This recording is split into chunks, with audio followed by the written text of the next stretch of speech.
திண்டுக்கல்லில் நாட்டுப்புற கலைஞரை பேருந்தில் பயணம் செய்ய அனுமதிக்காத ஓட்டுநர் மற்றும் நடத்துனர் மீது நடவடிக்கை எடுக்க கோரி முதலமைச்சருக்கு வீடியோ மூலம் நாட்டுப்புற கலைஞர் கோரிக்கை விடுத்துள்ளார். சிவகங்கை மாவட்டம் திருப்புவனத்தைச் சேர்ந்தவர் ஆகாஷ். நாட்டுப்புற கலைஞரான இவர் மதுரை இசைக்கல்லூரியில் நாட்டுப்புற கலையில் 2ஆம் ஆண்டு படித்து வருகிறார். மேலும் தமிழகத்தின் பல்வேறு பகுதிகளில் கலை நிகழ்ச்சி நடத்தி வருகிறார். ஆகாஷ் நேற்று கட்டைக்கால் ஆட்டம் கலை நிகழ்ச்சியை முடித்துவிட்டு சொந்த ஊருக்கு செல்ல இரவு மதுரை அரசு பேருந்தில் ஏறினார். அப்போது ஆகாஷ் கட்டைக்கால் பொருட்களுடன் பயணம் செய்ய அனுமதி மறுத்த பேருந்தின் ஓட்டுநரும் நடத்துனரும் அவரை கீழே இறக்கிவிட்டுள்ளனர். மேலும் ஆகாஷை தகாத வார்த்தையால் திட்டியதாக தெரிகிறது. இதனால் மன உளைச்சலுக்கு ஆளான ஆகாஷ் நாட்டுப்புற கலைஞர்கள் கலைப்பொருட்களுடன் பேருந்தில் பயணிக்க அனுமதிக்க வேண்டும் என்று முதலமைச்சருக்கு வீடியோ மூலம் கோரிக்கை விடுத்துள்ளார். நான் இறங்கணும் சொல்லுங்க, சும்மா இறங்கணும் சொல்லுங்கண்ணே, நான் இறங்கிறேன். நான் வந்து பஸ் விட்டு இறங்கணுமாண்ணே?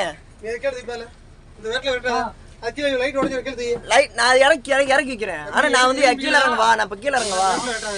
இல்ல ஓகே, நான் இல்ல நான் இறங்கிறேன். வீடியோ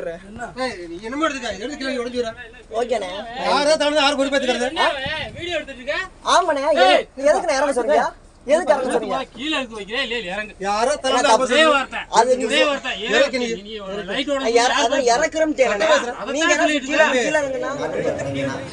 10 வருஷமா நான் கிராமிய கலையில இருக்கேன்.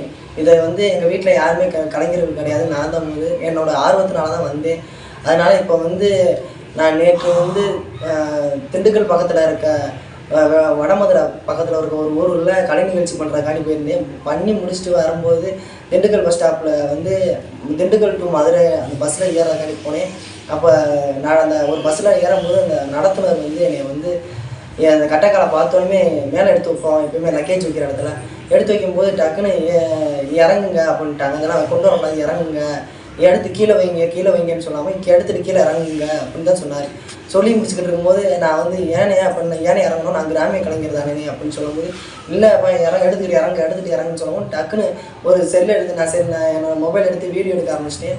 வீடியோ எடுக்கும்போது டக்குன்னு என்ன வீடியோ எடுத்தேன் நான் அப்படி அந்த டிரைவர் வந்து என்னை கேட்குறாரு, நீ என்ன படம் காமிக்கிறியா அப்படின்னு கேட்டு என்னை தகாத வார்த்தையில் உரிமையில் பேசி என்னை வந்து இறங்குன்னு சொல்லி இறங்க விட்டாங்க. நான் வெளிநாடுகளில் போய் கூட நாங்கள் எல்லாருக்கும் கலை நிகழ்ச்சி பண்ணியிருக்கோம். ஆனால் அங்கே கொடுக்குற மரியாதை கூட இங்கே கிடைக்கல நம்ம நாட்டில். அதுவும் பேருந்தில் போகிறதுக்கு எனக்கு மட்டும் இல்லை, நிறைய கலைஞர்களுக்கு நடக்குது. அதுக்கு நீங்கள் தான் தமிழ்நாடு அரசு தான் ஒரு சரியான நடவடிக்கை எடுக்கணும்.